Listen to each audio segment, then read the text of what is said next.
அனைவருக்கும் அஸ்ஸலாமு அலைக்கும் வரஹ்மத்துல்லாஹி வபரகாத்துஹு. அனைவருக்கும் வணக்கம், குட் ஈவினிங். கொஞ்சம் எல்லாரும் டைமோட வர பாருங்க. என்ன சொன்னா இப்ப நான் ஜூம் ஒன் பண்ணி கிட்டத்தட்ட அரை மணி நேரத்துக்கு மேலே அது இப்போதான் நான் பாருங்க. நான் சொன்ன அன்றைக்கு 6:45 தான் கிளாஸ் வைக்கிறதுக்கு இருந்தேன். எனக்கு ஒரு அவசரமான வேலை வந்து 9 மணிக்கு இருக்கத்தால அப்ப உங்களோட கிளாஸை வந்துட்டு 7 மணிக்கு வரை 7 மணிக்குள்ள முடிச்சுட்டு அங்கால 7:30க்கு முடிச்சுட்டு மற்ற பாட்டி உங்களோட சீனியர் பாட்டிக்கு 7:09க்கு முடிக்கணும்னு ஓடுதான். அப்ப கொஞ்சம் இன்றைக்கு மட்டும் 7:30க்கு ஜாயின் ஆக சொன்னேன். எல்லாருக்கும் அந்த தொழுகை பிரேத்திக்கணும் அப்படின்னு இருந்தாலும் அதுக்கு தான் நான் அந்த வளமை 6:45க்கு வச்சிருந்தேன். நண்டை தான் கொஞ்சம் டைம் சேஞ்ச் ஆகிக்கிறது வருது. பழையபடி சேஞ்ச் ஆகி வரப்போ நீ பழைய டைம் 6:30க்கு நீ கண்டினியூவா நடக்கும். 12 மாசம்ல நீ 6:30க்கு தான் கிளாஸ் நடக்கும். சரி, இப்ப நாங்க இன்றைக்கு பார்க்க போறது எங்களோட நாட்டினுடைய இளைஞனுடைய சமூக காரணி அண்டை பார்த்துருந்தோம். அடுத்தது இந்த பொருளாதார பின்னணியின் ஒரு ஆரம்பம் ஒன்று கடைசியா பார்த்துருந்தோம். அந்த விஷயத்த இன்றைக்கு நாங்க பார்ப்போம். மத்தாக்களுக்கு என்ன பிரச்சனையோ பார்க்கும் போதுங்க.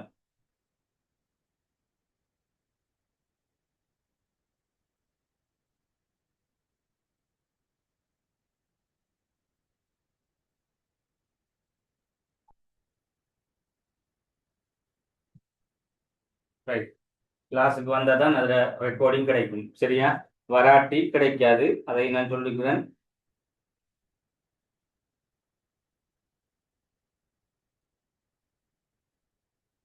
கிளாஸுக்கு ஜாயின் ஆகுங்க. கிளாஸுக்கு இன்றைக்கு ஜாயின் ஆனதை காணலை நீங்க.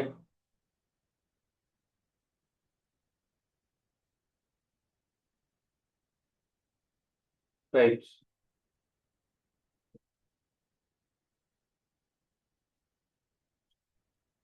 இன்றைக்கு நாங்க பார்க்க போறது இந்த இலங்கை பொருளாதார பின்னணி என்றது பார்ப்போம். இலங்கையினுடைய பொருளாதார பின்னணி. அப்ப நாங்க நேற்று போன இதுல சமூக காரணி பார்த்தோம். இன்றைக்கு இலங்கையினுடைய பின்னணி அதுல நாங்க ஒரு 4 விஷயங்கள் பார்த்த மாதிரி இருந்தீங்க. அதனுடைய திரும்ப ஒரு மேலோட்டமா அதை திரும்ப பார்த்துட்டு நாங்க ஸ்டார்ட் பண்ணுவோம். இப்ப இலங்கையினுடைய பொருளாதாரத்தை பொறுத்தளவில ஆரம்ப காலங்கள் மன்னராட்சி காலமாக இருந்தது. இந்த மன்னராட்சி காலத்துல கூடுதலாக இந்த மானிய பொருளாதார முறை என்பது காணப்பட்டது. இப்ப போன வகுப்புல நாங்க இந்த மானிய பொருளாதாரத்தை பத்தி ஒரு ஸ்டூடெண்ட்ஸ் கேட்டதுல அதுலயே கிட்டத்தட்ட ஒரு 10 நிமிஷம் டைம் போயிட்டு அவ சரியான விளக்கத்தை கேட்கல. நான் விளக்கம் சரியா எனக்கு கொஞ்சம் விளங்கிட்டு நான் சரியா தான் விளக்கம் கொடுத்தேன். இருந்தாலும் அவருக்கு அது கிளியர் ஆகலை. அப்ப அதால நான் அது சம்பந்தமாக உங்களுக்கு கிளியராக மானிய பொருளாதாரம் சொன்ன என்ன அவ கேட்ட கேள்வி சொன்ன என்னன்னு எல்லாமே குரூப்ல போட்டிருந்தேன் போன வீக். அப்ப அதை நீங்க கிளியர் அடைஞ்சிட்டீங்கன்னா சரி. ரைட், ஷோர்ட்டா சொல்ல போனா மானிய பொருளாதாரம்னு சொன்னா மன்னர்கள் அல்லது பிரபுக்கள் சொல்றாங்க. அந்த அவங்களோட நிலத்துக்கு நாங்க அதாவது சாதாரண பொதுமக்கள் குடிமக்கள் ஒரு அடிமைத்தனமாக அல்லது கூலிக்கு வேலை செய்வார்கள் சொல்லுவோம். அந்த அடிப்படையில் ஒரு மானியத்துக்காக அவங்க சம்பளத்துக்காக நாங்கள் கட்டாயம் நிர்பந்தத்தின் அடிப்படையில் வேலை செய்யறதுதான். அடுத்தது இந்த தன்னிறைவு பொருளாதார முறை என்பது தன்னிறைவு என்பது எங்களோட நாட்டுக்கு போதுமான பொருளாதாரத்தை கொண்டிருந்தால் அது தன்னிறைவுன்னு சொல்லுவோம். நாங்கள் யார்கிட்டையும் கைவிட்ட தேவையில்லை, யார்கிட்டையும் கேட்க வேண்டியதில்லை. எங்களோட நாட்டுல இருந்தே நாங்கள் எல்லாத்தையும் உற்பத்தி செஞ்சு நாங்களே தின்றதுதான் தன்னிறைவு பொருளாதாரம். அதே மாதிரி விவசாயத்தில் தங்கி இருக்கும் இல்லை. அப்போ அந்த நாட்டு அந்த காலத்துல மக்கள் வந்துட்டு கூடுதலா இந்த காலத்து ஆட்சியில விவசாயம் தான் ஒரு பூர்வீகமான தொழிலாக இருந்தது. அதனால கூடுதலாக எல்லாருமே விவசாயத்தை தான் நம்பி இருந்தாங்க. அதே மாதிரி இந்த கொஞ்சம் இல்லைங்களா.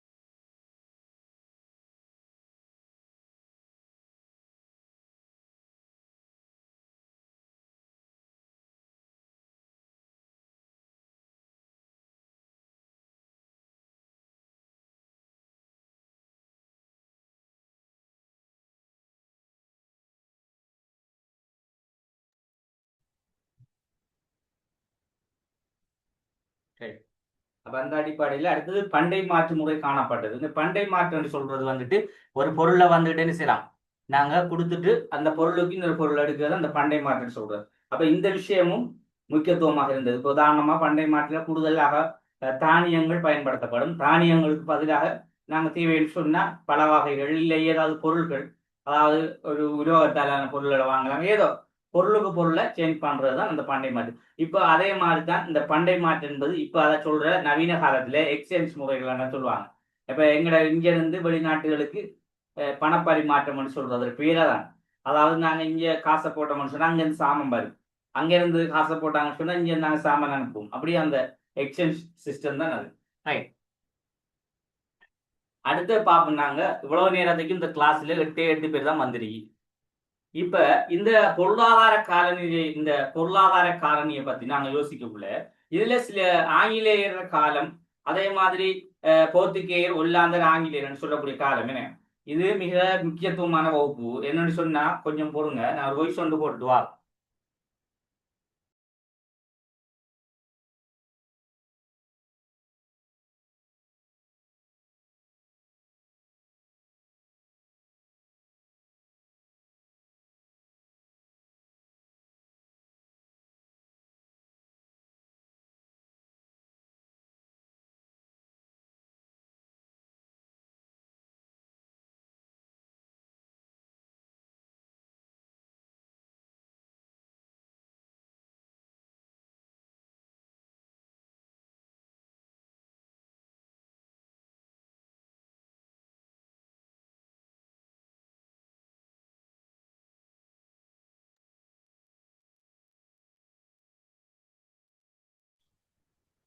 சரியா?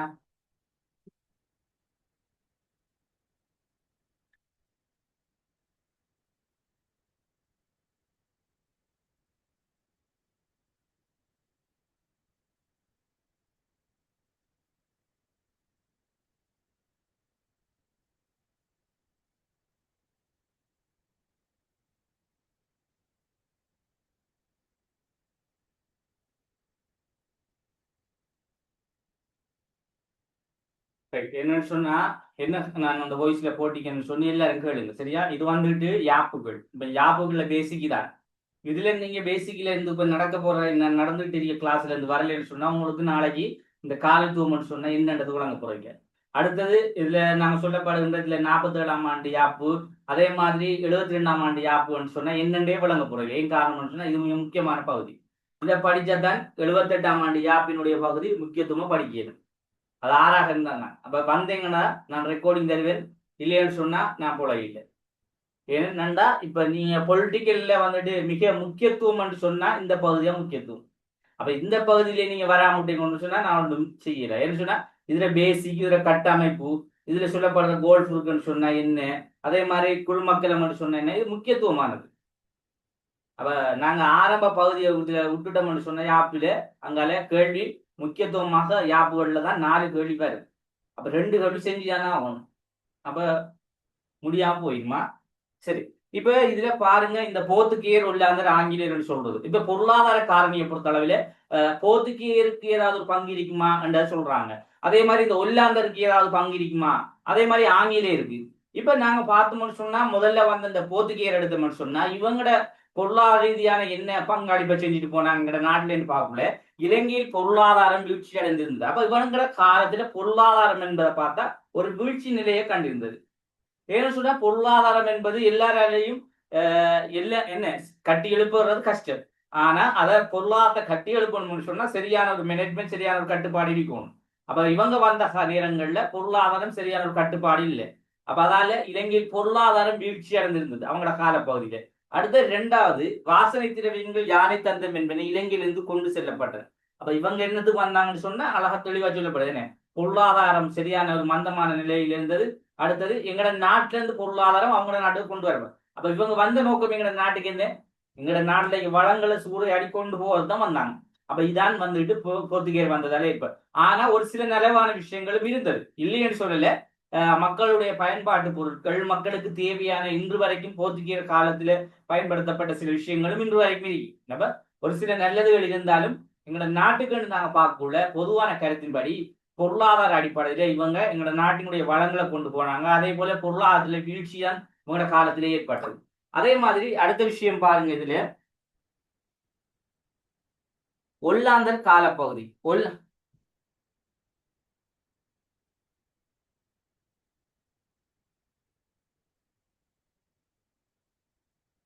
குரூப்ல போய் மெசேஜ் பாருங்க, 6:30க்கு தான் கிளாஸ்.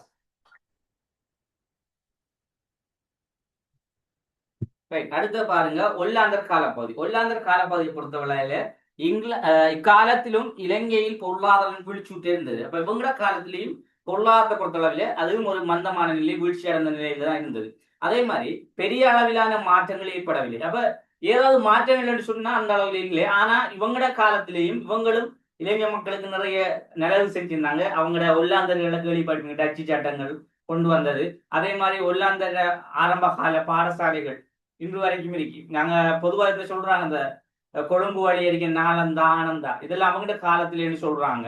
வரலாறுகள் அப்படிதான் சொல்லுவார். இந்த சில பாடசாலைகள் ஒல்லாந்த பாடசாலைகள், அதே மாதிரி சில இந்த கோர்ஸ்கள் இதெல்லாம் வந்துட்டு இவங்கட காலம். ஆனா இப்ப இதெல்லாம் வந்துகிட்டு சொன்னா நாங்க இன்று வரைக்கும் பயன்படுத்துறோம்னு சொன்னா அது அரிதுதான் அவங்களோட இதுகளை. ஆனா அந்த செயற்பாட்டின் வடிவத்தை கொண்டு நாங்க என்ன செய்யறோம், இன்று வரைக்கும் அதனுடைய சில செயற்பாடுகள் அவங்கட பாணியில நடைபெற்று கொண்டிருக்கு. அந்த அதுல இந்த டச்சு சட்டம் சொல்ற விஷயங்கள், அதே மாதிரி சில வழக்காத சொற்கள், அப்ப இதெல்லாம் வந்துக்கிட்டு ஒரு குறிப்பிட்ட சில விஷயங்கள் நலவாக இருக்கும். ஆனா பொருளாதார விடயங்களை நாங்கள் நோக்குகின்ற போது இவங்கட காலத்துல வீழ்ச்சியற்ற ஒரு பொருளாதாரம் இருந்தது. அதே மாதிரி பெரிய அளவிலான மாற்றங்கள் எதுவும் வரல. அதே மாதிரி சில ஏற்றுமதி வியாபாரங்களும் ஆரம்பிக்கப்பட்டது. அப்ப எங்க நாட்டுல பொருள்களை அவங்க நாட்டுக்கு ஏற்றுமதி செஞ்சாங்க, என்ன எடுத்துக்கிட்டு போறதுதான், வேற ஒன்றும் இல்லை. அப்ப இவ்வளவு விஷயம் வந்துட்டு ஒல்லாந்தருடைய காலத்தில் இடம்பெற்றது. இப்ப மூன்றாவதாக வந்த இந்த காலத்துவ ஆட்சியினுடைய முக்கியஸ்தர்கள் தான் இந்த காலனியல்னு சொல்றோம், என்ன காலத்துவ ஆட்சியில் உள்ள இந்த ஆங்கிலேயர்கள். இப்ப இவங்கட காலப்பகுதியை கொஞ்சம் நாங்க பார்த்தோம்னு சொன்னா இலங்கையின் பொருளாதாரத்தில் தன்னிறைவு அற்று போனதால் மீண்டும் பாரிய விவசாய முறை கட்டியெழுப்ப வேண்டிய தேவை ஏற்பட்டது. அப்ப இந்த விவசாய முறை வந்துட்டு எப்படின்னு சொன்னா ஒரு தன்னிறைவு அற்று போனதுன்னு சொன்னா இப்ப நிறைய பேர் வந்து வந்து போனதால பொருளாதாரத்துல ஒரு முழுமை ஒன்று இல்லை. அதாவது வருமானம், அதாவது வரவை விட செலவு அதிகம்னு சொல்லுவோம் நாங்க. பொருளாதாரம் என்ற விஷயத்தை சரியா பயன்படுத்தாதால செலவு அதிகம், வரவு வருவதில்லை, ஆனா செலவு தான் அதிகம். அப்ப பொருளாதாரம் கட்டுப்பாட்டுல இருந்தா தான் அதிகமான வருமானம் வரும், அடுத்து நாட்டினுடைய அபிவிருத்தி விஷயங்கள் எல்லாம் செய்து கொள்ளலாம். அப்ப இது வந்துட்டு முதல் கட்டமாக பார்க்கின்ற போது இவங்க வந்த நேரங்கள்ல இலங்கையினுடைய பொருளாதாரத்தில் தன்னிறைவு அற்று போனதுனால் மீண்டும் பாரிய விவசாய முறையை கட்டியெழுப்ப வேண்டிய தேவை. அப்ப விவசாயத்தை கட்டியெழுப்பினால்தான் பொருளாதாரத்தில் ஒரு தன்னிறைவு கிடைக்கும்.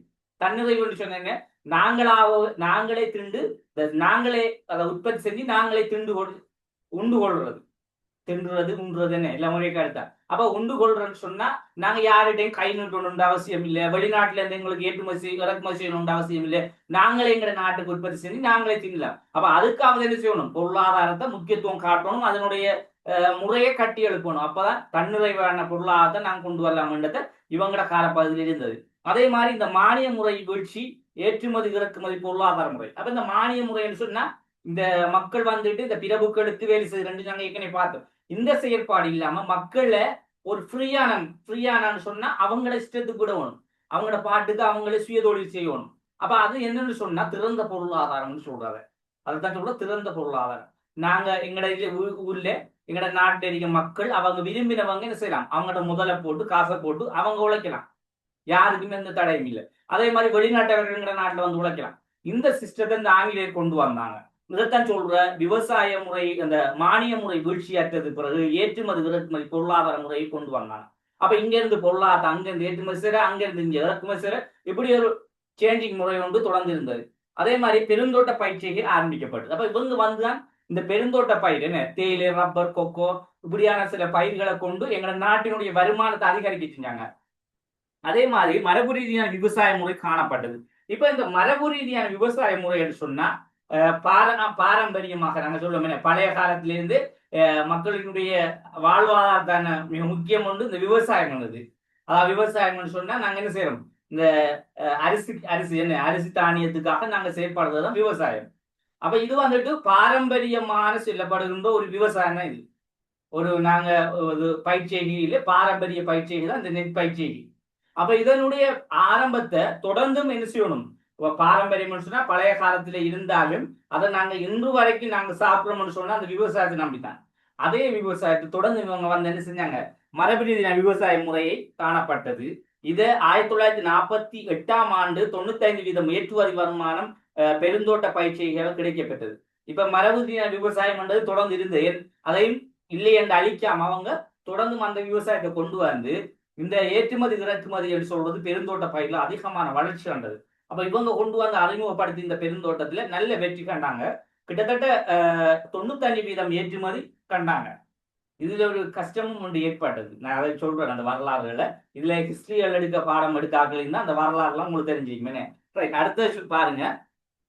இலங்கையில் பொருளாதாரம் முற்றிலும் இறக்குமதி பொருளாதாரமாக மாறியது. திரும்ப என்ன நடக்குதுன்னு சொன்னா, இந்த முற்றிலும் இறக்குமதி பொருளாதாரமாக மாறிய, அப்ப ஏற்றுமதின்னு சொன்னா எங்கட நாட்டுல இருந்து அங்க போறது, திரும்ப அங்கிருந்து இங்க இறக்குமதி பொருளாதாரமா எல்லாம் மாறிச்சு, சேஞ்சிங் ஆகி. காரணம் சொன்னா, இந்த பெருந்தோட்ட பயிர் ஒரு நல்ல ஒரு நிலைமையில போய் கொண்டிருக்கக்குள்ள இதுல கோப்பியன்னு சொல்லக்கூடிய பயிர் கடுமையான டவுன் ஆயிடுச்சு. டவுன் சொன்னா நோய் ஒன்று, பங்கஸ் நோய் ஒன்று வந்தது.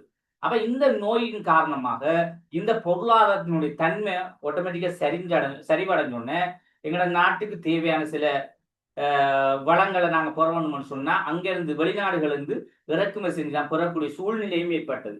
அப்ப இதெல்லாம் வந்துகிட்டு நாங்க என்ன சொல்றோம்னு சொன்னா, இது சுதந்திரத்துக்கு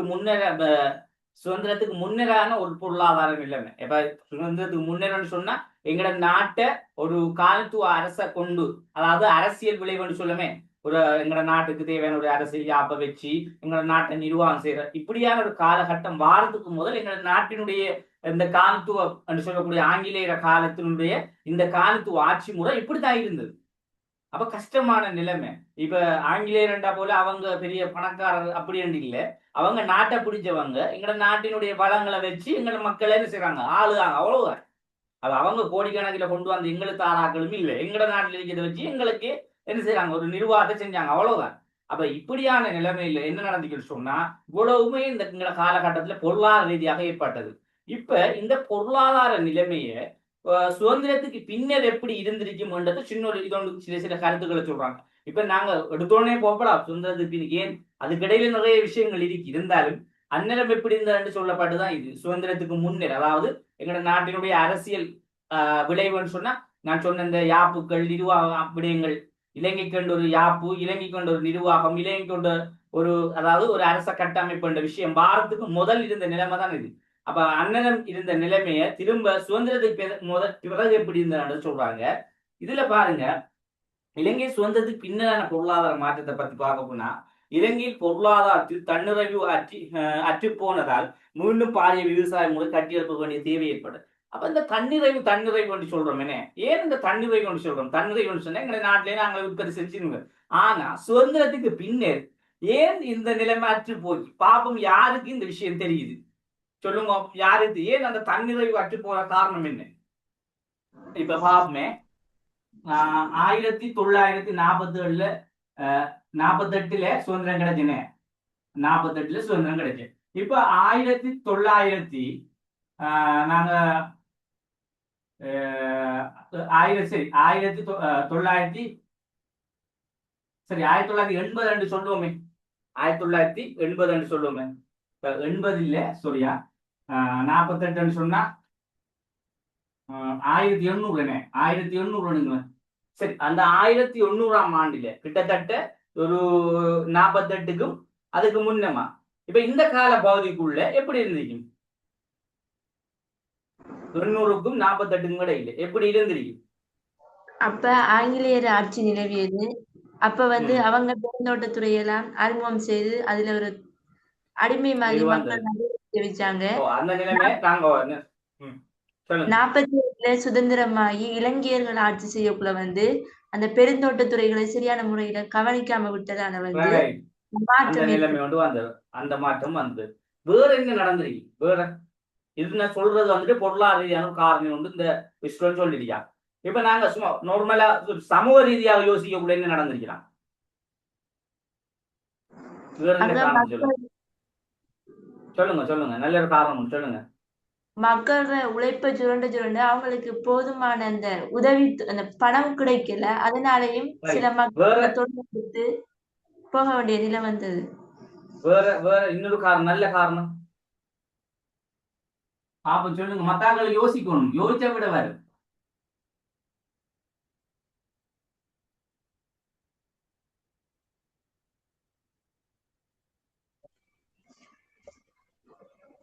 என்ன வேற? 1980 மக்கள் தொகை கூட அதிகமா குறையடிக்குமா? குறையடிக்கும். அப்ப 48 கூட. அப்ப என்ன நடக்கும்? அப்ப தன்னிறைவு காணுமா? காணாது. அப்ப நாங்க எவ்வளவு உற்பத்தி செஞ்சாலும் போதாது. அதாவது காரணம். அப்ப என்னன்னு சொன்னா 1800 எல்லாம் மக்கள் குறைவாக வைப்பாங்க. நாங்க உற்பத்தி செய்யறது எங்களுக்கு ஒரு 100 பேர்ன்னு சொன்னா 100 பேருக்கும் போதுமானதாக இருக்கும்.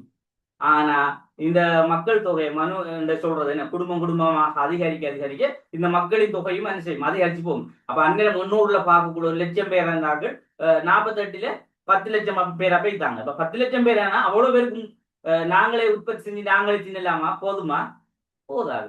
அப்ப அதால என்ன செய்யணும்? கூடுதலான விஷயத்த வெளிநாடுகள் இருந்தா நாங்க எடுத்துக்கொள்ள வேண்டியதா இருக்கு. அப்ப இந்த தன்னிறை வேண்ட விஷயம் ஒரு குறிப்பிட்ட எல்லைக்குள்ளதான் கொண்டு போகலாம்.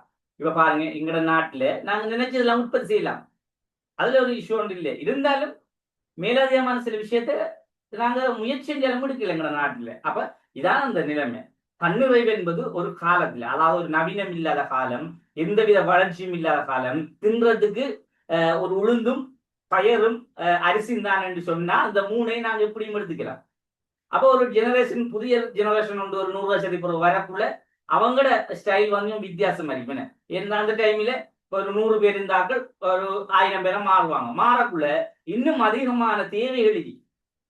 அப்ப உளுந்தும் பயரும் அரிசி மட்டும் இருந்தா அந்த எண்ணிக்கை அந்த ஆரம்பத்தில் இருந்த அளவு தான் இருக்கும். அப்ப இவங்க என்ன செய்யணும்? அதுக்கேற்ற மாதிரி உற்பத்தி செய்யணும்.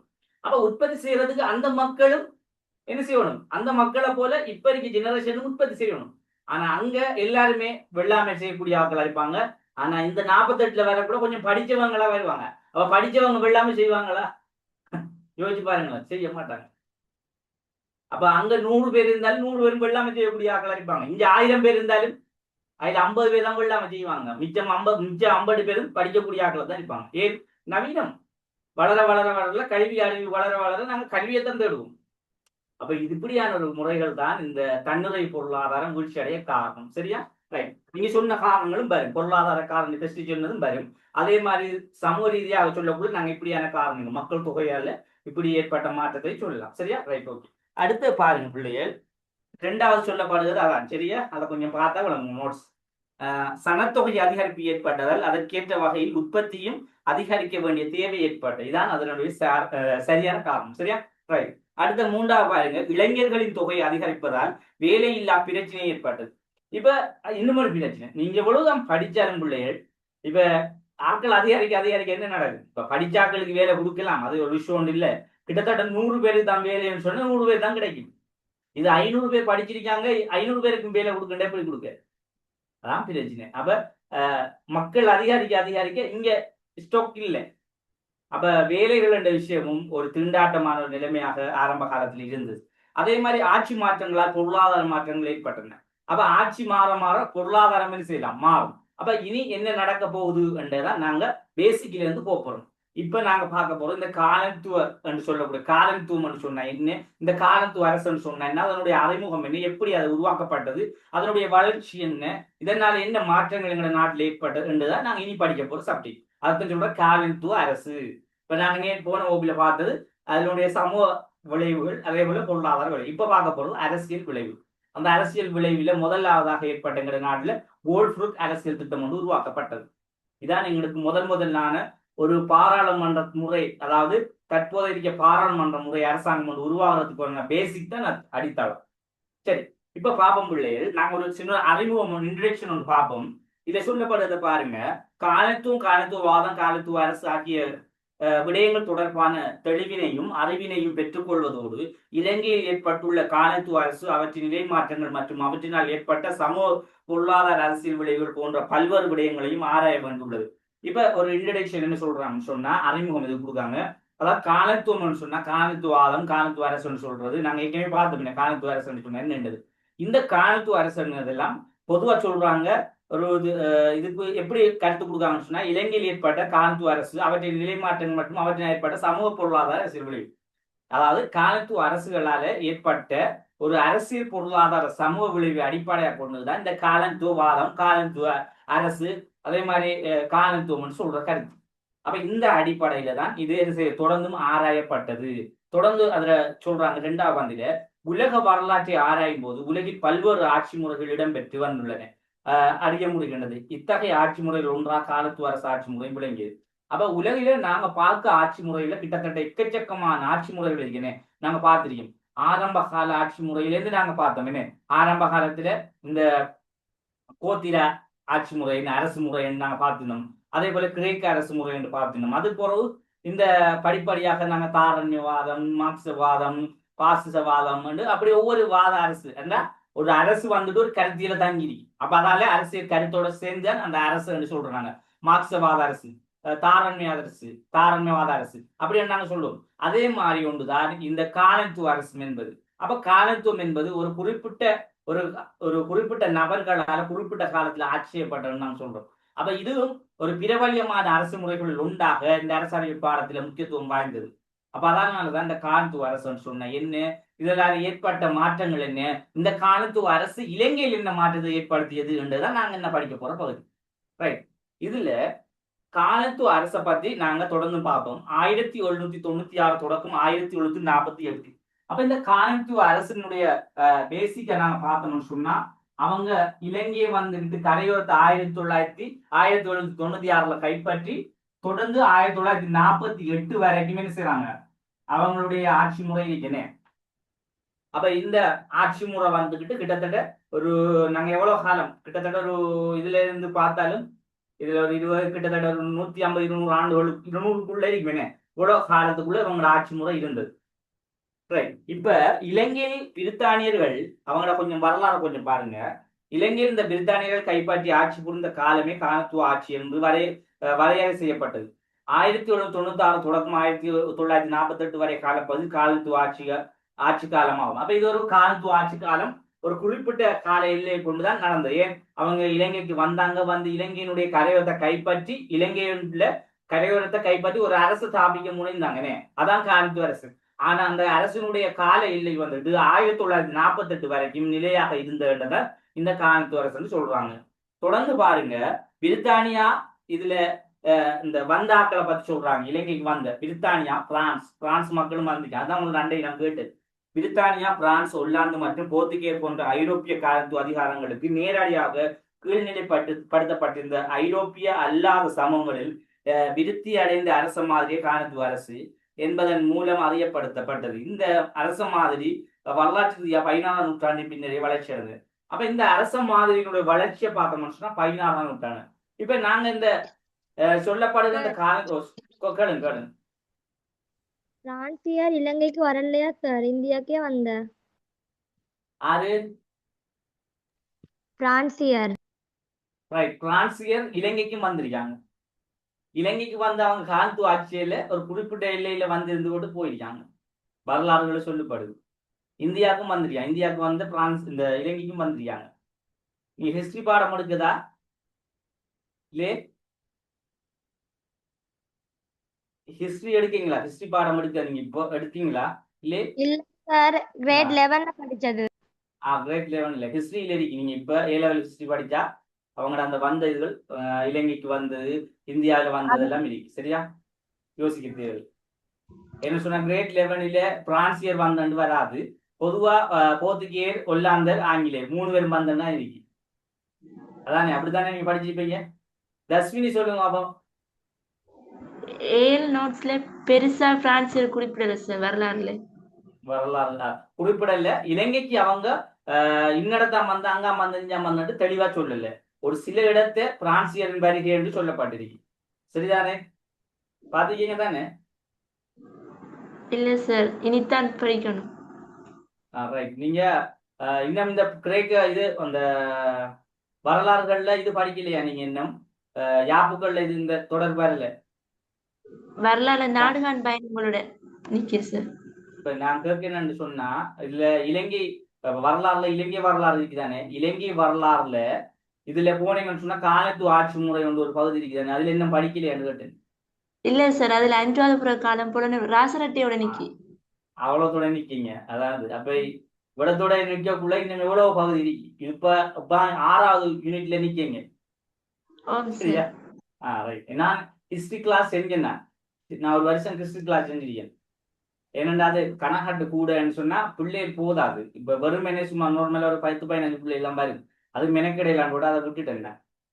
எனக்கு எல்லா நோட்ஸ்களும் இருக்கு, ஹிஸ்டரி நோட்ஸ். சரியா? அதெல்லாம் சொல்றேன், நீங்க யோசிக்க தேவை. சரியா? நீங்க படிப்பீங்க ஆறுதெல்லாம். சரியா? ரைட். ஓகே. இப்ப நாங்க பாப்போம், நம்மளோட விஷயத்துக்கு வருவோமே. நமக்கு ஹிஸ்டரி தேவையில்ல, இடைக்கிட வரலாறுகள் விஷயம் கொஞ்சம் தெரிஞ்சிருக்கணும். ரைட். இப்ப இதுல நாங்க பார்க்கலாம். அடுத்தது என்ன சொல்றாங்கன்னா, பிரித்தானியா, பிரான்ஸ், ஒல்லாந்து மற்றும் போர்த்துகேல் போன்ற ஐரோப்பிய காலத்துவ அதிகாரங்களுக்கு நேரடியாக கீழ்பட்டிருந்தன. அப்ப இதுல என்ன நாங்க விளங்கணும்னு சொன்னா, இந்த பிரித்தானியா, பிரான்ஸ், ஒல்லாந்து, போர்த்துகேல் போன்ற ஐரோப்பிய காலத்துவம். இப்ப அந்த ஐரோப்பிய காலத்துவம்னு சொன்னா, இப்ப குறிப்பிட்ட இந்த 4 நாடுகளும் தான் என்ன சொல்லுது, அதாவது காலத்துவ அரசை கொண்டிருந்தது. ஏன்னு சொன்னா, ஐரோப்பியாவில இருக்கிற நாடுகள்ல இந்த காலத்துவத்தின் முக்கியத்துவம் சொல்ற இந்த பிரான்சியர், போர்த்துகேயர், ஒல்லாந்தர், அதே மாதிரி பிரித்தானியர், இவங்க 4 பேரும் தான் முக்கியத்துவமானார்கள். அப்ப இவங்களோட இந்த காலத்துவம் வந்துட்டு எப்படின்னு சொன்னா, இவங்க இந்த ஐரோப்பிய காலத்துவ அதிகாரங்களுக்கு நேரடியாக என்ன செஞ்சாங்க, கீழ்நிலைப்பட்டிருந்த ஐரோப்பிய அல்லாத சமூகம் சொன்னா ஐரோப்பிய நாடுகள் வராததுக்குள்ள. அப்ப இவங்க ஐரோப்பிய நாடுகளை மட்டும் கட்டுப்பாட்டுக்குள்ள வச்சிருக்கல. ஐரோப்பிய நாடுகளுக்குள்ள இவங்களோட ஐரோப்பிய வலயத்துக்குள்ள வார நிறைய நாடுகள் இருக்கணும். பிரான்ஸ் அங்கே அடுத்தடுத்த நாடுகள், இத்தாலி, ஜெர்மன் எல்லாம் ஐரோப்பிய வலயத்துக்குள்ள வருது. இப்ப இந்த நாடெல்லாம் இல்லை. இப்ப இவங்க பிடிச்ச நாடுகள் வந்துட்டு இந்த தெற்காசியா வலையமைப்பில் உள்ளது, ஆசியா வலையமைப்பில் உள்ள நாடுகளை தான் மையப்படுத்தினா. கிட்டத்தட்ட ஒரு 53-54 நாடுகள்ல இந்த காலத்துவ அரசாக பிரித்தானியர்கள கட்டுப்பாட்டுக்குள்ள இருந்தது. அதே மாதிரி ஆரம்ப வரலாறுகளை நாங்க நோக்கி போகக்குள்ள போர்த்துகேயர் அப்படி ஒவ்வொரு நாடுகளும் குறிப்பிட்ட நாட்டிலேயே கைப்பற்றி கொண்டாங்க. அப்ப அவங்க எல்லாம் வந்துகிட்டு இந்த பிரித்தானியர் மாதிரி ஒரு அரசு செஞ்ச மாதிரி செய்யல. சும்மா ஒவ்வொரு நாடுகளை போய் என்னஞ்சாங்க, குடியா வந்து பூமியா வந்து சும்மா கொஞ்ச நேரம் காலத்துக்கு அரசு செஞ்சாங்க ஒழிச்சு மற்றும்படி சொல்ல. அதால இந்த பிரான்சியர், போர்த்துகேயர் உள்ள அந்த பத்தி எல்லாம் அந்த அளவுக்கு வரலாறுகள் பெருசா எதிர்பார்க்க அளவுக்கு எல்லாம் சொல்லப்படலை. சரியா? ரைட். இப்ப நாங்க இந்த பிரித்தானியரை பத்தி நாங்க உலக வரலாற்றுல ஒரு முழுமையான ஒரு நிறைய அளவில் நாங்க விமர்சனமான கருத்துக்களும் இருக்கி, அதே மாதிரி நாங்க ஏற்றுக்கொள்ளக்கூடிய கருத்துக்களும் இருக்கி. ஆனா அவங்க தான் இந்த உலகளாவில ஏற்றுக்கொள்ளக்கூடிய இந்த காலத்துவ அரசை கொண்டு வந்தவர்கள். பூரணமான ஒரு அரசு. கிட்டத்தட்ட ஒரு 53-54 நாடுகளை கொண்டு இந்த அரசு ஏற்படுத்தப்பட்டது. அதாலதான் நாங்க எங்களோட நாட்டில இவங்களால வந்த நன்மையை கொண்டுதான், அதே மாதிரி சில தீமைகளும் இருந்தாலும் நன்மையை கொண்டுதான் நாங்க இந்த காலத்துவ அரசு ஏற்பட்டதால இன்னைக்கு நாங்க 78ஆம் ஆண்டு யாப்பு உருவாக்கி இந்த மாதிரி ஒரு நிர்வாகத்தை கொண்டு போறோம்னு சொன்னா, இது ஒரு முக்கியமானதுக்காக தான் இந்த எங்களோட பொலிட்டிக்கல் சப்ஜெக்ட்ல ஒரு முக்கியமான ஒரு பாடப்பரப்பாக இந்த காலத்துவ அரசு முறை கொண்டு வரப்பட்டிருக்கு. இல்லாட்டி இது ஒரு அவசியமும் இல்லை. ஏன், இது பொலிட்டிக்கல் வரலாறு, இலங்கைக்கு வந்த அரசியல் வரலாறு என்னொன்று அறியணும்னு சொன்னா நான் கொஞ்சம் முன்னோர் போகணும். அதான் இந்த காலத்துவ அரசு. அதுதான் நாங்க என்ன படிக்கணும். சரி, அடுத்த பாருங்க. இதோட பேர் வந்துட்டு காலத்துவ அரசுன்னு சொல்லப்படும். 16ஆம் நூற்றாண்டுலதான் இதனுடைய முக்கியத்துவம் இருந்தது. அடுத்தது 16ஆம் நூற்றாண்டின் ஆரம்ப காலத்தில் தோற்றம் பெற்ற போர்த்துகேயரின் காலத்துவ ஆட்சியின் கீழேயே இலங்கையில் காலத்துவ ஆட்சி ஆரம்பமாக்கியது. 1815ஆம் ஆண்டு முழு தீவும் பிரித்தானிய காலத்துவத்தில் உட்பட்டதன் பின்னரே முழு நாட்டின் அரசு கட்டமைப்பு பிரித்தானிய காலத்துவ ஆட்சிக்கு மாற்றம் அடைந்தது. இது வந்துகிட்டு அவங்க கரையோரத்தை கைப்பற்றியதுன்னு. இது கரையோரம். அவங்க கரையோரம் முழுவதையும் கைப்பற்றியது. இலங்கை முழுவதையும் கைப்பற்றியது 1815ஆம் ஆண்டு. இலங்கை முழுவதும். வரலாறுகள்ல உங்களுக்கு தெரிஞ்சிருக்கீங்க தஸ்வினி, வரலாறு நீங்க இன்னும் படிக்கலையா? இதுல கண்டி ராசராணி படிச்சீங்களா? இல்ல சார்.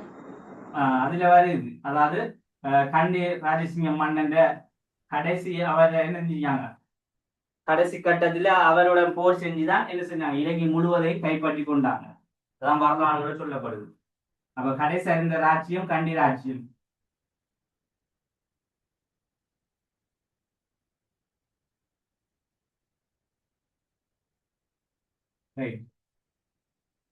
அப்ப இந்த மாதிரி ஒரு செயற்பாடு 1815 முழு நாட்டையும் இலங்கையும் பிரித்தானிய காலத்துவ ஆட்சிகள் மாற்றம் கொண்டு வரப்பட்டது. அதே மாதிரி காலத்துவ ஆட்சிக்கு முன்னர் காணப்பட்ட ஆரம்ப காலத்துவ அரசுகள் ஒன்றில் இலங்கை, புருனே, இந்தோனேசியா அல்லது இந்தியா போன்ற நிலமானிய அரசாக இருந்தன. இல்லையில் பெரும்பாலான ஆப்பிரிக்க நாடுகளைப் போல் கோத்திர அரசுகளாகவும் இருந்தன. இப்ப இந்த காலத்துவ ஆட்சின்னு சொல்றோமே, இந்த காலத்துவ ஆட்சிக்கு முன்னர் காணப்பட்ட ஆரம்ப காலத்துவ அரசுகள் ஒன்றில் இலங்கை, புருனே, இந்தோனேசியா அல்லது இந்தியா போன்ற நிலமானிய அரசுகள் இருந்தன. இப்ப இதெல்லாம் காலத்துவ ஆட்சிக்குள்ள கொண்டு வரப்பட்ட நாடுகள் தான் இது. அதுல என்னென்ன நாடு சொல்றாங்க? இலங்கை, புருனே, இந்தோனேசியா, இந்தியா எல்லாம் காலத்துவ. ஆனா அதுக்கு முதல் இந்த நாடுகள் என்ன இருந்தா, இந்த நிலமானிய முறை அரசுன்றது இருந்தது. அப்ப நிலமானிய முறை நான் கேள்விப்பட்டிருக்கேன். கிட்டத்தட்ட 16-17ஆம் நூற்றாண்டுகளில் இருந்து இந்த நிலமானிய முறை என்பது முக்கியத்துவமான ஒன்றாக வளர்ச்சி கண்டிருந்தது. பிறகுதான் அதனுடைய வீழ்ச்சி ஏற்பட்டதுன்றெல்லாம் நாங்க பார்த்துருந்தோம். ரைட். அப்ப இந்த செயற்பாடுகளும் இந்த நாடுகள்ல இருந்தது. தொடர்ந்து சொல்றாங்க பெரும்பாலான ஆப்பிரிக்க நாடுகளை போல் கோத்திர அரசுகளும் இருந்தன. அப்ப சில ஆப்பிரிக்க நாடுகளை பொறுத்தளவு ஆப்பிரிக்க நாடுன்னு சொன்னா உங்களுக்கு தெரிஞ்சிருக்கும் அந்த கற்பின மக்கள் இருக்கிறது. அங்கேயெல்லாம் வந்துட்டு கோத்திர அரசு தான் கூடுதலாக இருந்தது. ஆனா எங்கட நாடுகள்ல எல்லாம் வந்துட்டு இந்த நிலமானிய முறை அரசு, இந்த காணித்துவ அரசு வாரத்துக்கு முதல் இருந்தது. அப்ப இதையும் நாங்க எங்களுடைய நாட்டினுடைய காணித்துவ அரசினுடைய உருவாக்கத்துக்கு ஒரு அறிமுகம் மாதிரி நாங்க கொடுக்கக்குள்ள இந்த மாதிரி அறிமுகத்தை நீங்க எழுதணும். அப்ப உங்களுக்கு எல்லாம் தெளிவா நான் போட்டீங்க நோட்ஸ்ல. இப்ப காணித்துவ அரசை பத்தி நீங்க கொஞ்சம் கேட்டா ஒரு சும்மா விளக்குங்கன்னு சொன்னா, முதல் நாங்க காணித்துவ அரசு எடுத்த உடனே காணித்துவ அரசுல ஓட்டுக்கு வந்த குருமக்களம் வந்த எழுதுறீங்க அரசியல் விளைவை பத்தி கேட்டான். முதல் காணித்துவ அரசு இப்படி உருவாக்கப்பட்டு ஒரு முறை கொண்டிருக்கிறேன். அப்ப அந்த அறிமுகத்தை எழுதி போட்டுதான் நாங்க அடுத்தடுத்த விஷயங்களுக்கு கொண்டு வரவும். அப்ப இவ்வளவு விஷயமும் அறிமுக பகுதிகளில் எப்ப அதுல உருவாக்கப்பட்டு எவ்வளவு காலத்துக்கு அதனுடைய ஆட்சி முறை இருந்தது ஒரு அறிமுகம் மாதிரி கொடுத்தது போலதான் அடுத்தது அதுல இருக்க நன்மை தீமை பண்பு என்ன விஷயம் இருந்தாலும் புற கொடுக்கணும். ரைட். இப்ப பார்ப்போம் அடுத்தது காணத்துவ அரசொன்றில் காணத்துவ அரசொன்றில் உருவாக்கத்தால் இந்த காணத்துவ சமூக அரசியல் முறைமைகளில் ஏற்பட்ட மாற்றம். இப்ப இலங்கையில இந்த காணத்துவ அரசொன்று உருவாக்கப்பட்டதால இந்த காணத்துவ சமூக அரசியல் முறைகள்ல ஏதாவது மாற்றங்கள் ஏற்பட்டதா? இப்ப என்னென்ன மாற்றங்கள் ஏற்பட்டிருக்கலாம்? இப்ப மாற்றங்கள் ஏற்பட்டதால எங்களுக்கு ஏதாவது நிலவிக்குமா என்றுதான் இங்க சொல்லப்படுற விஷயம். இப்ப முதலாவது சொல்றாங்க ஆரம்ப காலத்துவ அரசுகளை விடவும் பாரிய நிலப்பிரதேசங்களை கொண்ட அரசுகளாக மாற்றம் பெற்றன. அவ இது இந்த காலத்துவம் என்று சொல்ற அரசு வந்துட்டு பொதுவா இப்ப சின்ன நிலப்பரப்புல தான் நம்ம ஆட்சி இருந்துக்குவேனே. இப்ப முதல்ல நான் பார்க்கக்குள்ள 1796 சொன்ன இலங்கையோட கரையோரத்தை மட்டும்தான் ஆட்சி இருந்தாங்க. ஆனா ஒரு முழுமையான ஒரு காலத்துவ அரசு உண்டாக மாற்றப்பட்டோன்னு என்ன நடக்குது? நிலப்பரப்ப முழுமையான இலங்கையை கைப்பற்றக்குள்ள முழு இலங்கையும் ஆட்சியக்குள்ள நிலப்பரப்பு என்ன செய்யும்? பெரிய அளவிலே போகும். அப்ப அதெல்லாம் பாருங்க ஆரம்ப காலத்துவ அரசுகளை விடவும் பாரிய நிலப்பிரதேசங்களை கொண்ட அரசுகளாக மாற்றம் பெற்றன. அப்ப இது என்ன செய்யும்? படிப்படியா அவங்க என்ன செய்யும்? ஒவ்வொரு இடமா பிடிச்சு வரக்குள்ள நிலப்பரப்பு விருத்தி அடையும். அதே மாதிரி அடுத்த காரணம் சொல்றாங்க ஏற்பட்ட மாற்றங்கள்ல காலத்துவ ஆட்சியில் யுத்த செயற்பாடுகள் காலத்துவ அரசுகள் இராணுவ அரசுகளாக விரித்தன. இதை நீங்க நல்லா புரிஞ்சு கொள்ளணும். நீங்க எப்போதும் தான் இந்த நான் சொல்ல போற இந்த நோட்ஸை கட்டாயம் போடுங்க. என்ன சொன்னா கூடுதலாக இந்த காலத்துவ ஆட்சி முறை வளர்ச்சி அடைந்தன்னு சொன்னா பரவி என்று சொன்னா இப்ப உங்களோட வரலாறுலையும் ஹிஸ்டரியிலையும் கூடுதலா வந்துட்டு இந்த ஆங்கிலேயர் வந்துட்டு ஆயுதங்களை கொண்டுதான் பயன்படுத்தினாங்க. மக்களை ஆயுதத்தை கொண்டுதான் என்ன செஞ்சாங்க? கட்டுப்படுத்தினாங்க. பாயன்னு சொல்லி பார்ப்பாங்க. உண்மையாவே இந்த ஆங்கிலேயர்ல ஒரு சிஸ்டம் ஒன்று இருக்கு. உங்களுக்கு தெரியும் என்னன்னு தெரியா? வரலாறுகளை படிச்சவங்களுக்கு விளங்கும். பிரித்தாளும் தந்திரம். அதாவது கடும் மூளைசாலிகள் புத்திசாலின்னு சொல்லுமே அதுலயும் கடும் மூளைசாலி. இப்ப உங்க 2 பேருக்குள்ள ஒரு பிரச்சனையோட கொண்டாந்து உங்களை பிரிக்கணும்னு சொன்னா அதுக்கு எவ்வளவு முயற்சியுமோ அப்படி செய்வாங்க. அதே மாதிரிதான் இந்த இராஜசிங்கம் மன்னன் கண்டி இராஜசிங்கம் மன்னனையும் கூட அதே மாதிரி ஒரு செட்டப் ஒன்று செஞ்சுதான் அவர் என்ன செஞ்ச ஆட்சியில விட்டு தூக்கினாங்க. மக்களுக்கு முறையில புல ஒன்று பண்ணி. அப்ப என்னன்னு சொன்னா அந்த அளவுக்கு அவங்களுக்கு அந்த மைண்ட் பவர் இருக்கு. ஒரு மனிதனை குழப்பி அது இப்பவும் கூட பாருங்க இந்த வெளிநாடுகள்ல வந்துட்டு ஏற்படக்கூடிய பிரச்சனைகள் வந்துட்டு கூடுதல இந்த பக்கத்துல இருந்தான் வருது. ஐரோப்பிய நாடுகளால கூடுதலாக அதுவும் அமெரிக்கா கூட இப்ப அமெரிக்கா ஐரோப்பிய இதுல இல்லையே என்றாலும் கூட அதனுடைய தாக்கம் இருந்துதான் இருக்கு எல்லா நாடுகளையும். அப்ப என்ன நாங்கள் இதுல விளங்கணும்னு சொன்னா அந்த பிரித்தாளும் தந்திரத்துல மிகவும் பலசாலிகள் என்று சொல்லலாம். மூளை தந்திரம் பலசாலிகள். 2வது ஆயுத தந்திரம். ஆயுதங்களை கொண்டு செய்யலாம். 2வது முதலாவது மூளையை கொண்டு அடக்குவாங்க. இனி கேட்கல யுத்தம் அதிகரிச்சுட்டு இனி வாய்த்தாகம் கூடிட்டுன்னு சொன்னா இனி அடுத்து ஆயுதம் தான். ஆயுதத்தை காட்டினா எவரும் பயிராதவரும் பயிர்வேனே. ஒரு தோக்கு காட்டி சுடுவேன்னு சொன்னா நாங்க என்ன பயிரோம் இல்லையா? அந்த மாதிரி ஒரு செயற்பாடு தான் அது. நம்ம கூடுதலாக இந்த ஆயுத படைகளை கொண்டுதான் எங்கட இந்த காலத்துவத்தை வழி நடாத்தினாங்க. இல்லாட்டி எங்கட மக்களை எங்கட நாட்டு மக்கள் எங்கட நாட்டு உரிமைனே. அப்ப நாங்க அடிபணியணும்னு சொன்னா நாங்க ஒரு பொருளோண்டு இருந்தா தானே அடிபணிவோம். அப்ப அதால இதை கொண்டுதான் எங்கட மக்களை அடிபணிய செஞ்சாங்க. இது வரலாறுகள சொல்லுது. ரைட். காலத்துவ ஆட்சியில் யுத்த செயற்பாடுகளை காலத்துவ அரசுகள் இராணுவ அரசுகளாக விருத்தி அடைந்தன. அத சொல்ற இராணுவ அரசுன்னு சொல்றாங்க. சர்வாதிகாரம் என்று சொல்லுவோமே அதான். அப்ப சர்வாதிகார போக்கு இல்லையான்னு கேட்டா அதுவும் இருந்துதான். நான் சொல்றதெல்லாம் சர்வாதிகார போக்கு தான். ரைட். அடுத்து பாருங்க காலத்துவ அரசுகள் மத்தியமயப்படுத்தப்பட்ட முறையில் ஒழுங்கு அமைந்திருந்தன. அப்ப காலத்துவ அரசு வந்துட்டு ஒரு மத்தியமயப்படுத்தப்பட்ட அரசு ஒரு முறையில் ஒழுங்கு அமைந்தது. மத்தியம் என்று சொன்னா ஒரு சென்டர் பாயிண்ட். இப்ப நாங்க எங்கட நாட்டுல ஒரு சென்டர் பாயிண்டா பாராளுமன்றம் இருக்கு. அது கீழே தான் இல்ல நடந்து கொண்டிருக்கேனே. அது மாதிரி ஒரு மத்தியமயப்படுத்தப்பட்ட ஒரு ஒரு அரசாகத்தான் தொழிற்பட்டிருந்தது. அதே மாதிரி காலத்துவ சமூகத்தின் காலத்துவ அரசு இராணுவ அதிகாரவாத அரசாக கட்டி எழுப்பது. அதாவது ஒரு இராணுவ அதிகாரவாதம்னு சொன்னா முழுக்க முழுக்க இராணுவ பவர். என்னமன்னு சொன்னா ராணுவம் பண்ணா மக்கள் பயந்துருவாங்க. அப்படி அந்த ராணுவ அரசு மாதிரியே செயற்படுத்தப்பட்ட கிட்டத்தட்ட ராணுவ அரசுன்னு சொல்றது அதுக்கு ஒப்போசிட்டான பேர் சர்வாதிகாரம்னு சொல்லுவோமே, அப்படியான ஒரு அரசு முறையாக இருந்தது. ரைட். ஒரு சின்ன ஒரு பாயிண்ட் ஒன்று இதுல பாருங்க. தொடர்ந்து உலக வரலாற்றை ஆராயும் போது காலத்துவம் உருவாகிய 2 முறைகளையும் அடையாளம் கண்டு கொள்ளலாம். இதை நீங்க நல்லா நினைப்பீங்க. அப்ப காலத்துவம் உருவாகிய வரலாறு எப்படி சொல்றாங்கன்னு சொன்னா, புதிய அரசொன்றை கைப்பற்றி அங்கு வாழும் மக்களை தாய்நாட்டின் அரசின் ஆதிக்கத்துக்கு உட்படுத்தி புதிய அரசை உருவாக்குவது. இது இந்த காலத்துவ அரசு உருவாக்கிய 2 முறைகளை அடையாளம் கண்டோம். அப்ப உலகளாவிய ரீதியில கிட்டத்தட்ட 53, 54 நாடுகள் இந்த காலத்துவ அரசு உருவானு சொல்றாங்க. எல்லாமே அவங்களோட ஒரு கட்டுப்பாட்டுக்குள்ளதான் வச்சாங்க. எப்படின்னு சொன்னா, அந்த கட்டுப்பாடு இந்த இராணுவ பலம் என்று சொல்லக்கூடிய கட்டுப்பாடு. எப்படி அதை ஆரம்பிக்காங்க? புதிய அரசொன்றை கைப்பற்றி அங்கு வாழும் மக்களை தாய்நாட்டின் அரசின் ஆதிக்கத்துக்கு. அப்ப தாய்நாட்டினுடைய உதாரணமா நீங்க இலங்கைக்கு மக்களாக இருந்தா உங்களுக்கு சொந்த நாடு தானே இது. நீங்க இலங்கைக்குரிய மக்கள் உங்களுக்குரிய நாடு. அப்ப அப்படியான மக்களுக்கு என்ன செய்யறாங்கன்னு சொன்னா, தாய்நாட்டு அரசின் ஆதிக்கத்துக்கு உட்படுத்தி புதிய அரசு உருவாக்குது. அப்ப முழுக்க அவங்க என்ன செய்றாங்க, அந்த தாய்நாட்டினுடைய ஆதிக்கத்தை இந்த காலத்துவ அரசு தலைவர்கள் கொண்டு வந்து அதுக்குள்ள என்ன செய்றாங்க, புதிய அரசை உருவாக்குறாங்க. இதான் ஏற்பட்டது. இப்ப அப்படிப்பட்ட அரசுகளாகத்தான் இப்ப எங்கட நாட்டுல இந்த கோல்ஃப் இருக்குன்னு சொல்ற அரசு எல்லாம் படிப்படியா உருவாக்கப்பட்டது.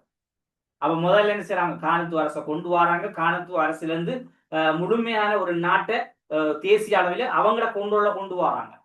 இனி இலங்கை என்று சொன்னா அது பிரித்தானியர் தான் என்று சொல்லி கொண்டு வந்து திரும்ப அவங்க என்ன செய்றாங்க, ஒரு முழுமையான ஒரு அளவிலே திரும்ப 2வதாக புதிய அரசு அந்த இந்த இலங்கை மக்களுக்கு என்று அவங்க ஒரு எப்படி சொல்ற, நாங்க பிச்சை கொடுக்கன்னு சொல்ற மாதிரி, அதாவது நாங்க தாரத்தை நீங்க வாங்கி எடுத்துக்கலாம் அதோட அவருக்கு புதிய ஒரு அரசு அவங்களுக்கு கொடுக்க செஞ்சு எங்கட கட்டுப்பாடுக்குள்ளதும் உங்களோட அரசு இருக்கணும்னு சொல்லி எல்லாமே எங்கட நாடு தான், எங்கட நாட்டை எங்களுடைய கைப்பற்றி எங்களுக்கு ஒரு அரசு தாரதுதான் அது செயற்பாடு. 2வது சொல்றாங்க ஏகாப்தியத்தை நிறுவுவது. ஏகாப்தியம்னு சொன்னா பலம் என்ன, அதாவது ஒரு நாங்க சொல்லுவோம் என்ன மன்னர் அப்படி சொல்றோம், அரசன் சொல்லுவோம். ஏகாப்திய அரசுன்னு சொன்னா அரசாட்சின்னு சொல்றதுதான் இருக்கு. அப்போ ஒரு ஒரு முடி ஒரு அரசன் ஒரு இருப்பார், அவரை பார்வைக்குள்ள முழு நாட்டினுடைய செயற்பாடும் இருக்கும்.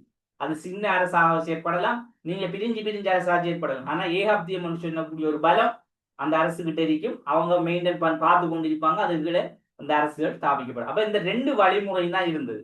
அப்போ ஒரு நாட்டினுடைய இந்த காலத்துவ வரலாறுகளை நாங்க நோக்குகின்ற போது உலக வரலாற்றிலே காலத்துவம் என்பது இந்த காலத்துவ அரசவாதிகள் ஒரு நாட்டை முழுமையா என்ன செய்றாங்க, ஆக்கிரமிப்பு செஞ்சு திரும்ப அதுல அரசு செஞ்சு கொண்டு திரும்ப எங்களுக்கு புதிய ஒரு அரசு தாரும். இதான் இந்த காலத்துவ அரசு, காலத்துவ அரசுடைய அந்த உருவாக்கம். அதே சொல்லுங்க, இப்படியும் சொல்லலாமா சார்? இத சொல்லுங்க எப்படி ஒரு குறிப்பிட்ட அரசினுடைய ஒரு குறிப்பிட்ட அரசுல வாழ்ற மக்கள நிலப்பரப்புல கண்டுபிடிச்சு அங்க குடியேறது, அடுத்தது இருக்கிற நாட்டிலே போய் அவங்களோட காலனித்துவத்தை குடியேற்றத்தை அமைக்கிறது. அப்படிதான் அதான் அப்படியும் எடுக்கலாம். அப்படியும் எடுக்கலாம். என்னன்னு சொன்னா, அவங்க விரும்பினால் விரும்பாட்டியும் இந்த காலத்துவ அரசு தோற்றுவிச்சார்கள் ஒரு என்ன செய்யற அவங்களோட ஒரு கொன்றோளுக்குள்ள கொண்டு வந்து ஒரு நாட்டை ஆளுதான் அது ஆக்கிரமிப்பு செய்யற. இப்ப நாங்க இலங்கை மக்கள் எங்களுக்குரிய நாடுன்னு நாங்க எங்களோட நாட்டு எங்கள் தங்க இடம் சொந்தம் பண்ணி நாங்க இருந்தாலும் கூட அவங்க என்ன செய்வாங்க, வந்தாங்கன்னு சொன்னா ஒரு வற்புறுத்தல்ல எங்களோட நாட்டா பிடிச்சிட்டாங்கன்னு சொன்னா நாங்க அவங்களுக்கு அடிமை மாதிரி செயற்படணும். அப்ப அது வந்துட்டு குறிப்பிட்ட மக்கள் இருந்தாலும் அவங்க வந்து எங்களோட ஆட்சியை பிடிச்சிட்டாங்கன்னு சொன்னா நாங்க அவங்களுக்கு கட்டுப்பாட்டு தான் இருக்கும். இதான அந்த செயற்பாடு. அதனுடைய விரிவாக்கம் தான் இப்ப நாங்க பார்த்த இவ்வளவு விஷயம். நாங்க எப்படி வேணுமாண்டாலும் அந்த சரியா கருத்து பொருந்துற மாதிரி அந்த கருத்து எடுத்தீங்கன்னா சரி. இப்ப நீங்க சொன்ன கருத்து சரி, அவங்க இன்னும் கொஞ்சம் நல்லா பொருந்துற அளவில் எடுத்தா சரி. இப்ப என்ன சொல்றாங்க, புதிய அரசொன்றை கைப்பற்றி அங்கு வாழும் மக்களை தாய்நாட்டின் அரசின் ஆதிக்கத்துக்கு. அப்ப புதிய ஒரு அரசொன்றை என்ன செய்யறாங்க, கைப்பற்றுறாங்க. திரும்ப அங்க வாழும் மக்களை தாய்நாட்டின் அரசின் ஆதிக்கத்துக்கு. தாய் நாட்டுன்னு சொன்னா அந்த நாட்டினுடைய அரசு என்று சொல்லுவோமே, அந்த அரசுடைய ஆதிக்கம்னு சொன்னா இப்ப இலங்கையை கைப்பற்றாங்க. கைப்பற்றி இலங்கையினுடைய ஆதிக்கத்தை, இலங்கையினுடைய முழு ஆதிக்கத்தை கொண்டு திரும்ப என்ன செய்யறாங்க, ஒரு அதுக்கு உட்படுத்தி ஒரு புதிய ஒரு அரசர் வழங்குறாங்க. அப்ப இங்க யார் இருப்பா, இந்த ஆதிக்கம் யாருகிட்ட இருக்கி, இவங்கள்ட்ட தான் இருக்கி. ஆனா இவங்க என்ன செய்யப்படுறாங்க, திரும்ப இந்த இலங்கையில் இருக்க மக்கள் கொஞ்சம் பேர் இருப்பாங்க, அவங்களுக்கு என்ன செய்யறது ஒரு அரசை கொடுக்கத்தானே வேணும் புதிய ஒரு அரசை திரும்ப உருவாக்குறது. இதான் இது. அப்ப அவங்களோட ஆதிக்கத்தில் அவங்களே ஒரு நாட்டை கைப்பற்றுவாங்க. கைப்பற்றி அவங்களே ஒரு நாட்டினுடைய அரசை ஒரு நாட்டினுடைய தேசிய அரசையும் கொண்டு வந்து திரும்ப அதிலிருந்து அந்த மக்களுக்கு ஒரு அரசை உருவாக்கி கொடுக்குறதுதான் அது. அவங்கள ஆதிக்கத்துக்குள்ள இருந்து ஒரு அரசு அப்ப அந்த அரசு தான் நாங்க பாக்குற இந்த தொடர்ச்சியா பார்க்க போற இந்த காணத்துவ அரசினுடைய அரசியல் நிலை மாற்றங்கள். அப்ப என்னென்ன அரசுகளை அவங்க தாவிச்சிருந்தாங்க இலங்கை மக்களுக்கு எங்களோட நாட்டை கைப்பற்றி எங்களோட நாட்டில் இருக்க மக்களுக்கு என்னென்ன அரசுகளை உருவாக்கினாங்க வேண்டாம், என்ன அரசியல் விளைவுகளை உருவாக்கினாங்கன்றதை நாங்க படிக்க போற பாடப்பகுதி. அத மாதிரி அப்ப அவங்க ரெண்டாவது சொல்றாங்க ஏகாப்தியம். ஏகாப்தியம்னு சொன்னா இவங்க அதை உருவாக்கின மட்டும் இல்லை, அப்ப முழுக்க முழுக்க நாங்க இலங்கை மக்களுக்கு ஒரு அரசுண்டா நீங்க என்ன சுதந்திரமா இருக்கலாமா நினைச்சீங்களா? இல்லை. அப்ப அந்த அரசு எங்கட கண்ட்ரோல் அடிக்கணும். நாங்க ஏகாப்தியவாதிகள், என்ன நாங்க ஒரு அரசன் மாதிரி இருப்போம், நீங்க எங்கட கண்காணிப்பில தான் உங்களோட அரசை என்ன செய்யலாம் ஸ்தாபிக்கலாம் என்ற அடிப்படையில தான் இந்த ரெண்டு கருத்தும் உலக வரலாற்றிலேயே காணத்துவ அரசனுடைய செயற்பாடு அதனுடைய பகுதி எப்படி இருந்தது சொல்லுது. ரைட். இப்ப பார்ப்போம் நாங்க இந்த காணத்துவ அரசனுடைய பண்புகள். இப்ப பண்புகள் சொல்லுவோம். இதுல இப்ப நான் சொல்ற விஷயத்தை இன்னும் கொஞ்சம் தெளிவா சொல்லப்பட்டிருக்கு, கொஞ்சம் பாருங்க. முதலாவது, அரசாங்கமானது குடியேற்ற சமூகத்தின் அபிலாசைகளை அன்றி குடியேற்ற நாட்டரசின் அபிலாசைகளை பிரதித்துவப்படுத்துது. அப்ப ஒரு அரசாங்கம்னு சொன்னா இந்த ஆள போற அரசாங்கம், இப்ப இந்த காலத்துவ அரசு நாங்க சொல்றோமே, இந்த அரசினுடைய அரசாங்கம் இது எப்படி இருக்கும்னு சொன்னா குடியேற்றமானது குடியேற்ற சமூகத்தின் அபிலாசைகளை அன்றி. அப்ப குடியேற்ற சமூகம்னு சொன்னா இங்க நாங்க யாரையும் எங்கட இப்ப உதாரணமா ஆரம்ப கால குடியா பௌத்த மக்கள் இருந்தாங்க, இந்து மக்கள் இருந்தாங்க, முஸ்லீம்கள் இருந்தாங்க, ஏனைய பறைஞர்கள் என்ன கிறிஸ்டியர்கள் இருந்தாங்க, அதே போல வேறு இனத்தவர்கள் இருந்தாங்க சொல்லப்படுது. இது வரலாறுகள் சொல்லப்படுது. அப்ப இந்த சுதேசி மக்கள் இலங்கைக்கு சொந்தமான இந்த மக்கள் இவங்களுக்குரிய அபிலாசைகள் அந்த மக்களுக்கு செய்ய வேண்டியதை அன்றி தொடர்ந்து சொல்றாங்க குடியேற்ற நாட்டரசின் அபிலாசைகளை பிரதிநிதித்துவப்படுத்துது. அப்ப இவங்களோட நோக்கம் என்னன்னு சொன்னா இந்த நாட்டரசினுடைய அபிலாசைன்னு சொன்னா அந்த நாட்டில் ஒரு அரசு உருவாக்கினா போதும், அது மக்களுக்கு இல்ல, அங்க யாரு வாழ்றாவோ ஆங்கிலேயர் தான் வாழ்றாங்க, இல்ல வேற நாட்டுக்காரர்கள் வந்து வாழ்றாங்க, எல்லாருக்கும் கொமனான ஒரு அரசு வந்து வேணும் தானே. அப்ப அதுக்காக அந்த நாட்டுக்குரிய அரசை மட்டும்தான் யோசிச்சாங்க, மக்களை பத்தி யோசிக்கல. இதான் ஆரம்ப காலத்துவ அரசினுடைய பண்பாக இருந்தது, முதலாவது பண்பு. அப்ப அரசாங்கமானது குடியேற்ற சமூகத்தின் அபிலாசைகளை அன்றி அப்ப அந்த மக்களுக்கு என்ன தேவை, ஏது தேவை, என்ன செய்யணும் இதெல்லாம் கேட்க மாட்டாங்க, நாட்டிலே ஒரு அரசு ஒன்று இருக்கணும், இந்த ஒரு நோக்கம் மட்டும்தான் அவங்க முதல்ல பார்த்தாங்க. பிறகு தமது தாய்நாட்டின் பொருளாதார சமூக கலாச்சார அரசின் நலன்களை வழிபடுத்துது. இப்ப எங்க நாட்டில் இருக்கின்ற நாங்க சொல்றோம் நாட்டினுடைய நாட்டரசினுடைய பொருளாதாரம். இப்ப நாட்டின் அரசு ஒன்று உருவாக்கப்பட்ட அரசுக்கு பொருளாதாரம் சமூக கலாச்சாரம் அரசியல் நலன்கள் எப்படி இருக்கணும் அதை வந்துட்டு வழி நடாத்துற விஷயம். அதே மாதிரி குடியேற்றத்தின் அமைதியையும் ஒழுங்கையும் பேணுவதற்கு நடவடிக்கை எடுத்தல். இது என்ன செய்வாங்கன்னு சொன்னா இப்ப ஒரு நாட்டின் அரசை கொண்டு போறாங்கன்னு சொன்னா இப்ப இங்க இருக்க மக்கள்ல சில குழப்பம் பாரு ஏன் வரும், என்னதான் என்றாலும் ஒரு அந்நிய நாட்டவர்கள் எங்களோட நாட்டை ஆண்டா நாங்க இந்த நாட்டுல வரலாற்று அடிப்படையில கிட்டத்தட்ட ஒரு 1000 வரலாற்றுல 1000 வரலாறுகளுக்கு முன்னே நாங்க இங்கே இருக்கோம்னு சொல்லி வரலாறு சொல்லுதுன்னு சொன்னா நாங்க இலங்கை சொந்தமானவர்கள் ஒரு அந்நியர்கள் அதாவது சும்மா வந்தவர்கள் வந்து எங்களை ஆட்சி செஞ்சா எங்களுக்கு எப்படி இருக்கும், நாங்க எப்படி என்றாலும் கொஞ்சம் என்ன செய்வோம் எதிர்த்து போராடத்தான் பார்ப்போம். அப்ப அப்படியான அந்த சுதேச மக்கள் எங்களோட நாட்டுக்குரிய மக்களுக்கு என்ன செய்யறாங்கன்னு சொன்னா அதாவது அமைதியை ஒழுங்கை பேணுவது குடியேற்றத்தின் அமைதியை ஒழுங்கை பேணுவது நடவடிக்கை. இப்ப இவங்க என்ன செய்வாங்கன்னு சொன்னா அதுக்குரிய நடவடிக்கைன்னு சொன்னா அவங்களை என்ன செய்யற கட்டுப்படுத்துற வேலை செய்யற அப்படியான செயற்பாடுகளை தொடர்ந்து செய்வாங்க. இப்படியான நடவடிக்கைகளும் இருந்தது. தொடர்ந்து பாருங்க. அடுத்தது, கைப்பற்றப்பட்ட மக்களிடம் இருந்து எழும் பாதிப்புகளை அடக்கி அச்சமூகத்தின் கருத்தியல் அதிகாரத்தை நிறுவுதல். இப்ப அடுத்த விஷயம் ஒன்று கொண்டு சொல்லுவாங்க இந்த காலத்துவத்தில பண்பில இந்த கைப்பற்றப்பட்ட மக்களிடம் இருந்து அதாவது கைப்பற்றப்பட்ட அந்த இடத்தை கைப்பற்றின மக்களிடம் இருந்து எழும் பாதிப்புகளை அடக்கி. அப்ப அந்த மக்கள் என்ன செய்வாங்க, எப்படி இருந்தாலும் சண்டை பிடிக்கப்படும், சண்டை பிடிப்பாங்கன்னு என்ன இருந்தாலும் சின்ன பிணக்கு கொண்டு வரும் தானே. அப்ப அதால இந்த பாதிப்புகளை அடக்கி அச்சமூகத்தில் கருத்தியல் அதிகாரத்தை நிறுவுதல். ஒரு அவங்களோட மக்களுடைய அந்த கொஞ்சம் பிடிங்களா அதான் முடியட்டும், முடிஞ்சோன்னா நான் கொஞ்சம் ஸ்டார்ட் பண்ணுவேன்.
ரைட்.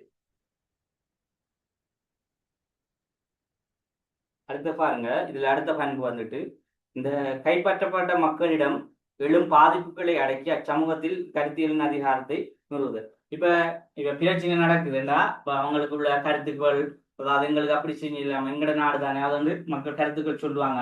இப்ப இவங்க பாதிக்கப்பட்ட மக்களை கருத்தை எடுத்து என்ன செய்வாங்க, அதுக்குரிய சில அதிகாரத்தை நிறுவுதல். இதெல்லாம் ஏன் சொல்லப்படுதுன்னு சொன்னா, இப்ப இது பிறகுதான் இந்த அரசுகள் உருவாக்கப்படுது.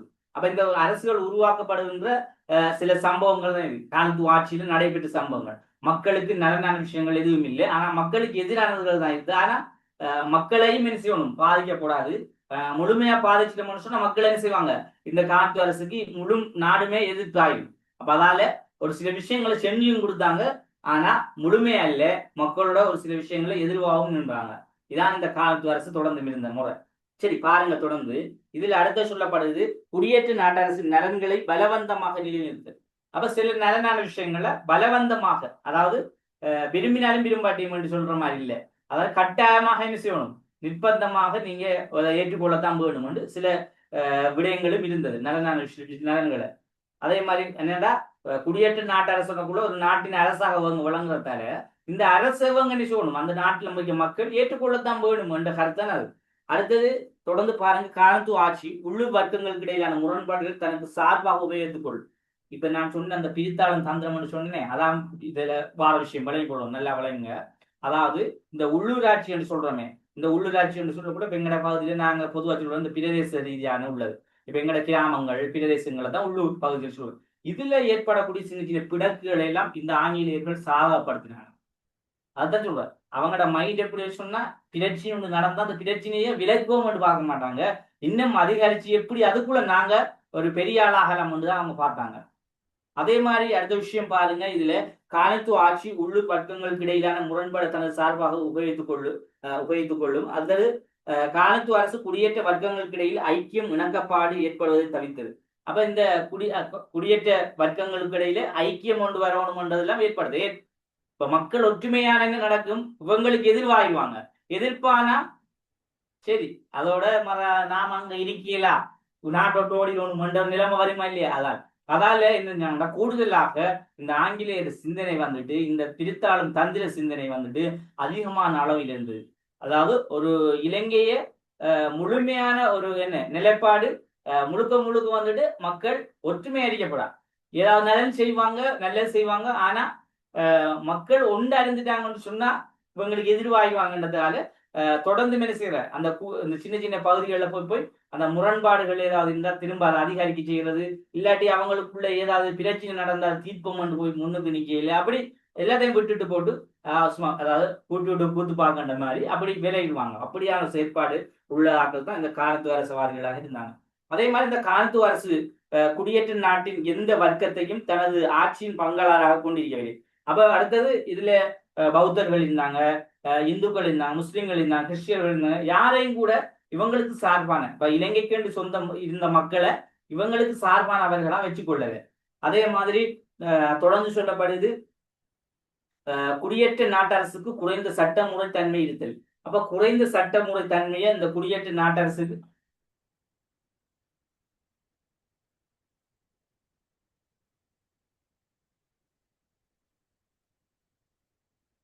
அடுத்தது இந்த குடியேற்ற நாட்டரசுக்கு குறைந்த சட்டமுறை தன்மைன்னு சொன்னா, சட்டம் வந்துட்டு ஒரு குறைவான தன்மை இல்லாம வச்சிருந்தாங்க. என்ன சொன்னா, அந்த அளவுக்கு சட்டம் செஞ்சு சட்டத்தை இயற்றி மக்களை கட்டுப்படுத்தி அந்த அளவுக்கு எல்லாம் இல்லை. என்ன சொன்னா, இப்ப குடியேற்ற நாட்டரசு அப்பதான் அந்த அரசை வந்துட்டு உருவாக்கி மக்களை என்ன செய்யலாம், பாதிச்சிற அளவுல போனோம்னு சொன்ன சட்டம் அதிகமான சட்டங்கள் வச்சா மக்கள் எதிர்வினை ஆயிடுவாங்கன்றதுக்காக அந்த அளவுக்கான பாதிக்கப்படுகிற அளவுக்கான குறைந்த சட்ட முறைகளை மட்டும்தான் வச்சிருந்தாங்க. அதே மாதிரி தனது நோக்கங்களை குடியேற்றத்தின் சமூக பொருளாதார கலாச்சார நிறுவனங்களை மாற்றி அமைக்க முற்படுது. இவங்களோட முழு நோக்கம் என்னன்னு சொன்னா, இந்த மக்களை கொண்டு இவங்களோட நோக்கம் என்னன்னு சொன்னா, எங்களோட நாட்டுல வளங்கள் எடுத்து அவங்களோட பிரித்தானியாவுக்கு அனுப்புறதுதான் நோக்கம். இதான் இதுல சாராம்சமே தான்.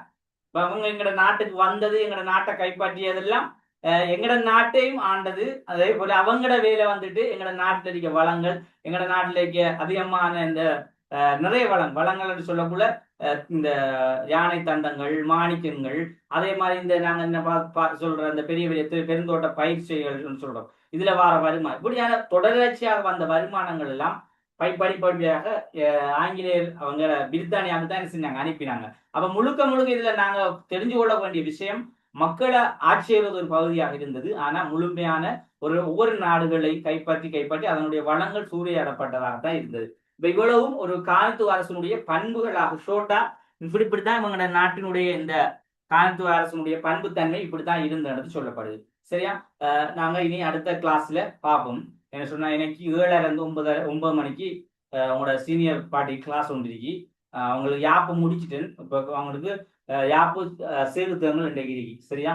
அதால கொஞ்சம் முக்கியத்துவமா பார்க்கணும். 2 நாளுக்குள்ள அதை முடிச்சுடணும். சீர்திருத்தம்னு சொன்னா கிட்டத்தட்ட 20 பேஜ் அது இருக்கு. அதை அப்ப நாங்க நோர்மல் அது சீர்திருத்தம் மட்டும் நீங்க யோசிக்கிற அளவுக்கு இல்லை, உங்களுக்கும் அது படிக்கக்குள்ள லேசான ஒரு பகுதியா. அதாவது யாப்பை படிச்சீங்கன்னு சொன்னா 78ஆம் ஆண்டு யாப்பை படிச்சா யாப்பிலே சொல்லப்படுகின்ற ஜனாதிபதித்துவ முறையினுடைய அதிகாரம் என்று பாருது. அதே மாதிரி விகிதாசார பிரதிநிதித்துவம் என்று சொல்ற பகுதி ஒன்று இருக்கு. அதனுடைய இது நீர்த்துறைகள், நிர்வாகம் அப்படியான பகுதிகளுடைய மேலதிகமாக திருத்தப்பட்ட விஷயம்தான் இந்த திருத்தம்.